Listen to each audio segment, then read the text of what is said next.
Good afternoon, YouTube. Back down here at this wrecked car for the third time, and I believe I made a mistake in identifying this vehicle.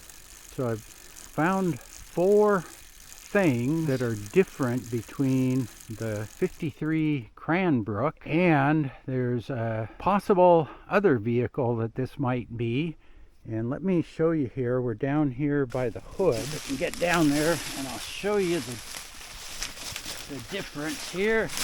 Last time I was up here, I finally got down and verified that this was the hood.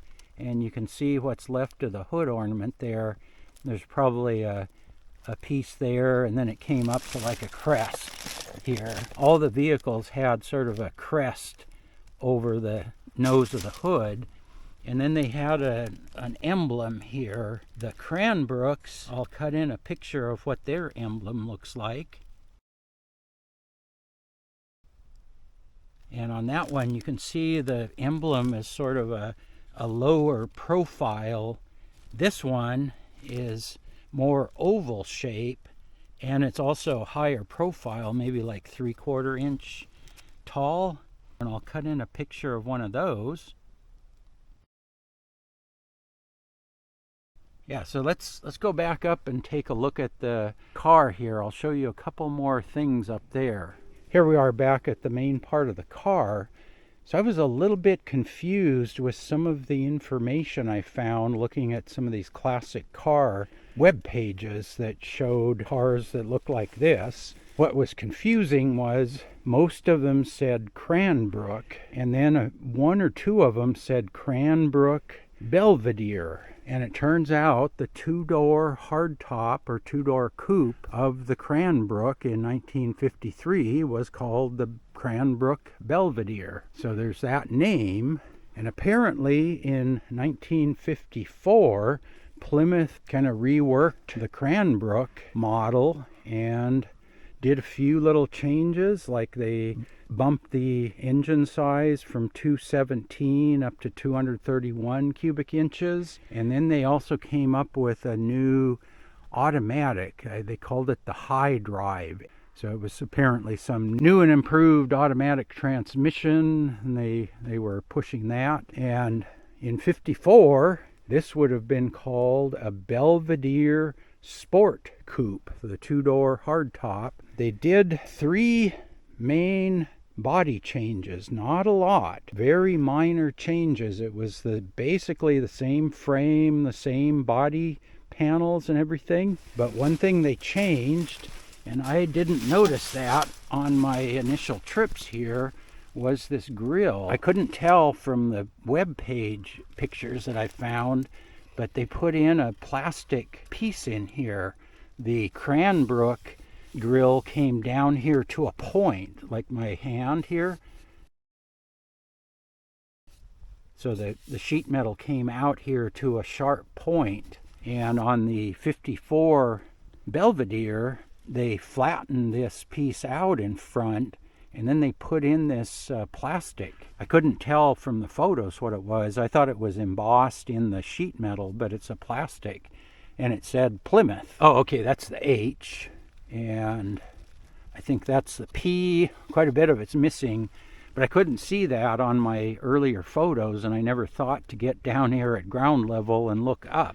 But the other thing they changed on the Cranbrook, it went across the turn signals there on both sides, and then the turn signals had a lens shaped like that fit over the turn signal, so the turn signal was flush to that piece of metal sticking out. Looked like the leading edge of a wing sticking out there, and the turn signal lens was flush with that.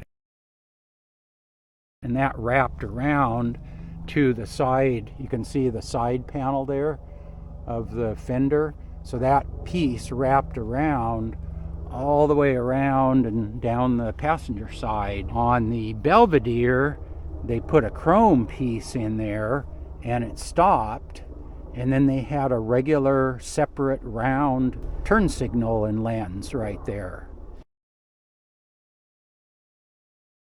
And that's definitely that. Yeah, we can look here on the passenger side. So you can see here's this trim piece that went around, kind of wrapped around the front here. And I think that's where the turn signal on the Cranbrook was like right in here. And they moved it down to line up with this. But one thing that the Belvedere had was on the door, lined up with this, they had a raised chrome strip, and it continued down the door as a piece of chrome, and then it went to the rear fender, which is under the dirt. But if you dug that up, there'd be a thing just like this on the rear fender, and then the door panel would have a raised piece of chrome attached to it. And I'm not seeing that. This door panel is plain. So the Cranbrook door panels were plain. I don't know if that chrome was maybe a trim option. You know, maybe they had a deluxe trim package that you could add the chrome strip, and maybe this was a base model or something. So in '54, this would have been called the Belvedere Sport Coupe with the two-door hard top. And they had quite a few models. I'll cut in a picture of the '53 Cranbrook. Brochure, all the model that they had, and then the '54 Belvedere. I mean, I get 3 out of 4 things match up on this vehicle. It's got the Belvedere turn signals, it's got the Belvedere grille, and then down below it's got the Belvedere hood ornament, but it's missing the Belvedere door trim. Yeah, so what I'll do is I'll put up a poll in my community tab. Yeah, I'll see if I can put a link to the community tab in the video description, and you can go over there and vote what you think it is. Now, I found one thing inside here, but over here, my theory about this vehicle was it was some kid's junker car driving up here on a Saturday night or whatever, and somebody's done some very clever decorating here. They put, looks like shelf liner paper maybe, or some sort of a stick-on thing. I don't know if you can see that up here in the dark. They basically upholstered the whole dash and the headliner there, but there's a bunch of this stuck on 60s or 70 vintage shelf liner paper maybe, or some sort of a plastic print that they just plastered everything with. Oh, there's a sticker of some sorts. I don't know what that is. Oh, STP. Looks like an STP sticker maybe. Yeah, so this was probably some kid's weekend hot rod or junker, 15-year-old vehicle, so maybe, you know, late 60s, early 70s, and was up bombing around on these old roads up here and ran off the edge and down here, and they basically just walked away and left it. Now I'm also not too sure if that's a three-speed manual, or is that part of the automatic. I don't know. Yeah, once I got in here, it doesn't move. It's all seized up. It's kind of strange looking with that rod running to it. But yeah, anyway, that is the inside of that vehicle. Yeah, there must have been quite a story with this thing. Could be a really late model Cranbrook or a really early model Belvedere. So sometimes you get that. Late '53 to early '54. Sometimes you get these kind of hybrid vehicles that are sort of the '53 model, but they've got some of the '54 features. Yeah, there's some wires back there. Yeah, maybe they had some light bulbs behind there. I can't find any night pictures with the lights on, but yeah, maybe there was a light bulb behind that clear plastic and then said Plymouth across the front.